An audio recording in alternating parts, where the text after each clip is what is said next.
Hello, just doing a quick video here.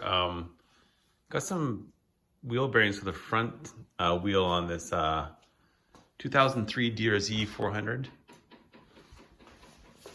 It's going here. Originally yellow. And I got them from Amazon. I got a 8-pack. I'll show the link to the bearings. But anyway, just confirming that they are a good fit. So here's the original bearing. Made in Japan. Get the number. And there's the replacement bearing. Made in China. Hecko in China. But it's a good fit. Here we go. Yeah, so there it is in the hub.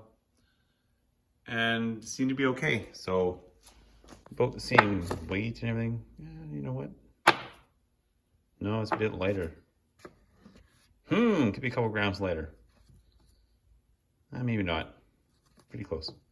But anyway, I'll put a link in the thing if you're going through bearings a lot or whatever.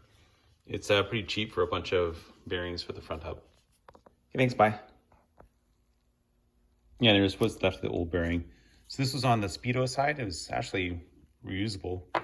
This was on this side and it was destroyed. Ray had to pulverize it getting it out. It was just locked right in there and just the bearings were totally screwed. Just guck and rust. Not a lot of rolling going on.